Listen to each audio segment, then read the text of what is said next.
তো ডব্লিউপি এই 10 নম্বর যে কোশ্চেনটা এবার এসছে পরীক্ষায় আর কি।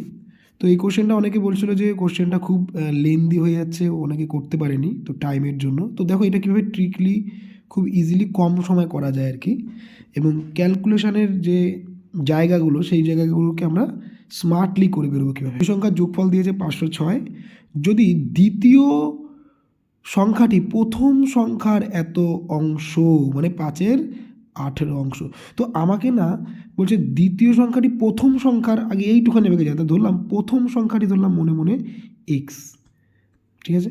তাহলে দ্বিতীয় সংখ্যা কি প্রথম সংখ্যার কত কত দিয়েছে এখানটায় 5/18, তাহলে দ্বিতীয় সংখ্যাটা কত 5x/18। এইবার দেখো এক্ষেত্রে আমরা কি করতে পারি, পরে আসি। প্রথম সংখ্যার 4-এর 9 অংশ দ্বিতীয় সংখ্যার 2-এর 12 অংশের অন্তর ডিফারেন্সটা নির্ণয় করতে বলেছে। তো আমরা কীভাবে বের করব, ঠিক আছে। তো দেখো তাহলে এই অবধি আমরা পেলাম যে প্রথম সংখ্যাটা এক্স এবং দ্বিতীয় সংখ্যাটা কত 5/18। দেখো বোঝার জন্য আমি টাইমটা নিচ্ছি, বাট তুমি কিন্তু ইজিলি করতে পারো, কোনো ক্যালকুলেশন আমরা যাব না। তাহলে এই দুটো কিন্তু আমরা পেলাম, প্রথমটা ফার্স্ট সংখ্যাটা আর এটা কি পেলাম দ্বিতীয় সংখ্যাটা, ঠিক আছে। এবার কি হচ্ছে প্রথম সংখ্যা 4-এর 9, তাহলে প্রথম সংখ্যাটা কে ছিল এক্স, তার 4-এর 9 মানে কত হচ্ছে 4x/9, ঠিক। এই যে এক্স তার 4-এর 9 মানে কত এইটা, বিয়োগ অন্তর কার বের করতে বলেছে দ্বিতীয় সংখ্যা মানে কোনটা 5/18, তার 2-এর 11, তাই না। তাহলে 2/11 গুণ 5x/18, ক্লিয়ার এই পর্যন্ত।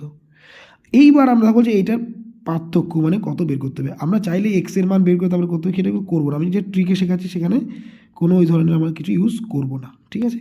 তাহলে এটা কাটলে কত হচ্ছে 9 আসছে, তাই না। এইবার দেখো আমাকে ভালো করে বুঝতে হবে এখানে কমন কি আছে। দেখো তাহলে এখানে আছে 4x/9, কি আছে ওখানটায় 4x/9 আছে, তাই তো। আর এখানে কি আছে দেখো 5x/9 আর তার সাথে আবার 11। আচ্ছা কমন গেলে কি যে দেখো x/9 দেখো দুজনের মধ্যেই আছে। তো x/9 যদি আমি কমন নিই তাহলে কত 4 মাইনাস, মানে এখানে দেখো 4 পরে থাকছে আর এখানে দেখো থাকছে কত 5/11, 5/11। আমাদের এই জিনিসটা ভাবতে হবে। এইবার দেখো এখানে এক্স টেক্স আমার ধরার কিচ্ছু দেখার দরকার নেই।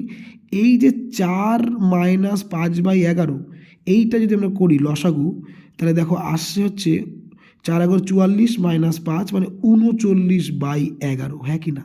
মানে আগে যে আমার x/9 আছে আমি সেটা দেখছিই না, তাহলে আমাকে দেখবো যে এদের মধ্যে কোন অপশানটা 39 দ্বারা ডিভিজিবল, কোন অপশানটা 39 দ্বারা ডিভিজিবল। তাহলে আমি একমাত্র দেখো এই অপশানটা পাচ্ছি 156। দেখো 4 দিয়ে গুণ করো 36 আর 15, তার মানে 156 ইজ দ্য রাইট অ্যান্সার। এতগুলো কথা বলার মধ্যে আমরা এইটুখানি কি বুঝতে পারলাম যে এইটা যদি আমি 506 ইউজ করতাম, যোগ করতাম, এক্সের মান বের হতো, তারপর কি উত্তর হতো। কিন্তু এইভাবে করলে দেখো শুধু প্রথম সংখ্যাটাকে তুমি এক্স ধরে নিলে, তাহলে প্রথম সংখ্যাটাকে এক্স ধরে নিলে, বলছে দ্বিতীয় সংখ্যাটি এইটার 5-এর 18, তাহলে সেটা বের করলাম। এইবার দেখো এখানে কি বলছে যে প্রথম সংখ্যার 4-এর 9, তাহলে প্রথম সংখ্যা 4-এর 9 মানে এই পোর্শনটা 4x/9, অন্তর মানে বিয়োগ, তাই না।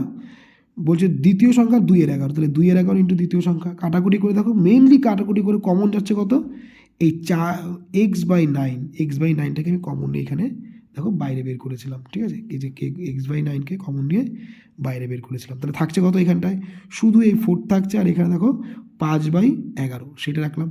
এইবার মেইন যে আমাদের অঙ্কটা এই জায়গাগুলোকে টার্গেট করা। এই যে এই জায়গাটা যদি তুমি 4 মাইনাস 5/11কে যদি লসাগু করি আসে কত 39/11, তাহলে which is option is divisible by 39। So only এই option is the divisible by 39। দেখো আর বাকিগুলো কিন্তু একটাও এই 39 দ্বারা ডিভিজিবল হয় না, ঠিক আছে। তো থ্যাংকস ফর ওয়াচিং।